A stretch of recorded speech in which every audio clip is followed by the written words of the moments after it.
Huwag ka lang. Lalo na ngayon na mas kailangan ka ng kapatid mo. At gagawin ko para gumaling ka na. Kakapalan ko na ang aking pagmumukha, guys. Humihingi kami ng tulong sa inyo. Kailangan po kasi niyang maoperahan agad eh. Kaya nangihingi po kami sa inyo ng tulong. Nasa ospital po kasi si Nono, sir. Yung nag-iisip po kami kung paano kami makakatulong. Binigyan pa ng chance na mabuhay ang kapatid mo. Pero the second time na ma-atake siya, I don't know if he will recover. If di ka pa ready, I respect that. But I'm also willing to wait. I'm sorry, Amy. May kilala akong gawin. Matutuloy na yung operasyon ni Nono. May nagbayad na raw para sa operasyon niya. Maoperahan na si Nono, Ina. Salamat. Salamat.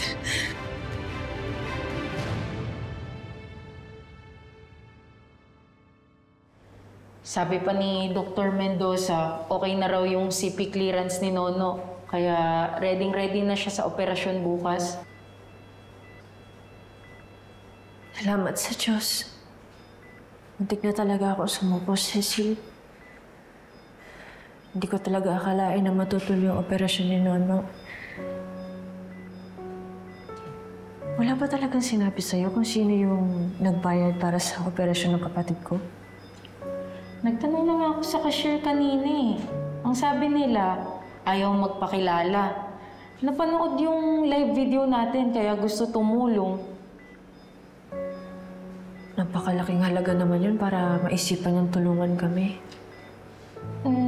Hindi naman kaya kakilala mo yung tumulong sa inyo? Hindi ko alam, Cecil eh.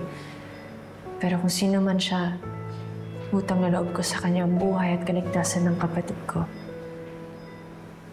Siguro sa ngayon, hindi ko muna isipin kung sino yung tumulong sa amin.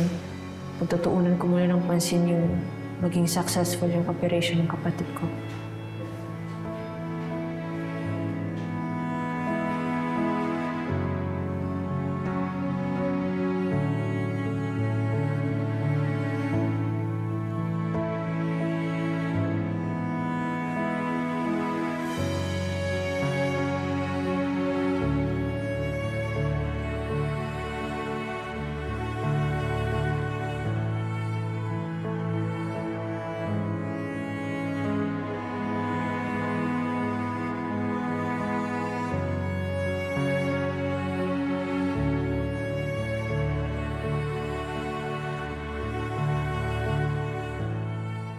Diyos ko, ngayon po yung magiging operasyon ni Nono.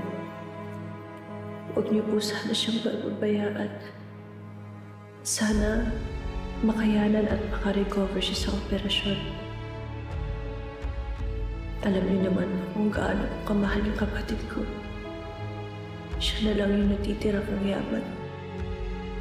Sana po huwag niyo muna siyang bawian sa akin. Hindi ko po kakayanin. Aasa po ako at maniniwala na ibabalik niyo siya sa akin. Na muli kong makita ang mga ngiti niya, marinig yung tawa niya, at maramdaman yung yakap niya. Dahil yung mga yun, ay nagbibigay sa akin ng lakas at pag-asa para mabuhay. Kaya buong puso ko pong hinihiling, iligtas niyo po ang kapatid ko.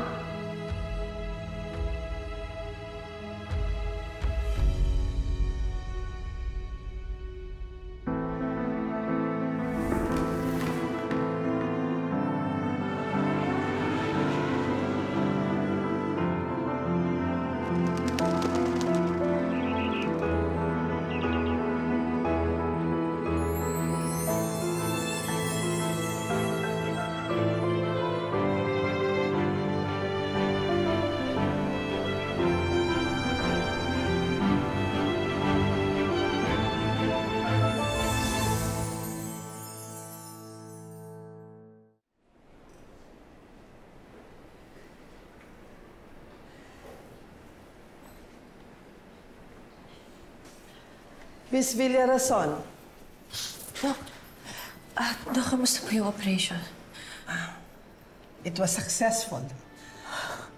Inililipat na si Manolo sa recovery room. Pagpatuloy na lang natin ang pagdasal ng recovery ng kapatid mo. Salamat po. Salamat po. You take care. Thank you po, Dok. Sige, Doc.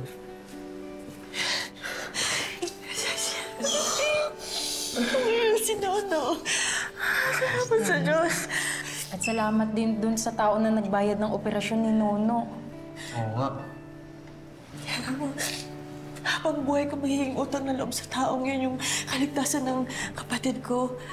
Pero gusto ko siyang makilala. Gusto ko siyang pasalamatan ng personal. Pero hindi ko alam sino pwede tumulong sa amin eh. Isa lang naiisip ko, Sino? si Francis. Ay, oo nga, no? Posible. Posible. Si Francis. Imposible naman yun. Galit yun sa akin eh. Alam mo, Min, kahit galit yun sa'yo, di ka matitiis noon. Tsaka kung totoong mabait talaga siya, di ba dededmahin niya yung galit niya sa'yo para matulungan ka lang niya? Di ba?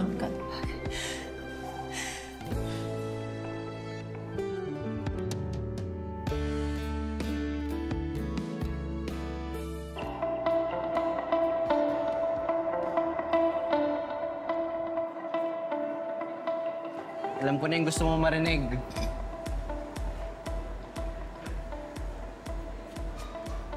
Nakausap ko na yung kakilala ko sa Ladera Medical Center. At successful naman yung operasyon ng kapatid ni Ina. It's good to hear, bro. At dahil sa'yo yun.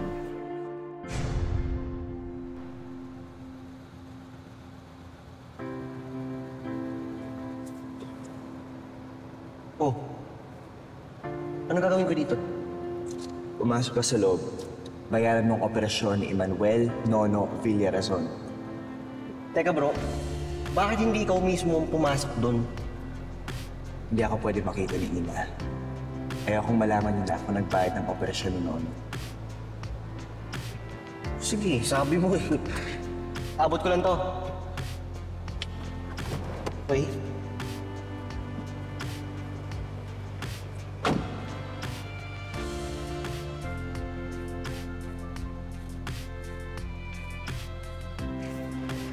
Hi, miss. Para po kay Emmanuel Villarazon.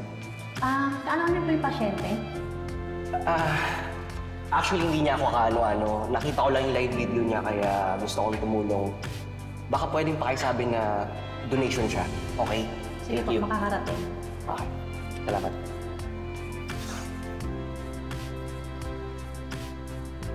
Dahil dyan, cheers tayo. Cheers. Congrats.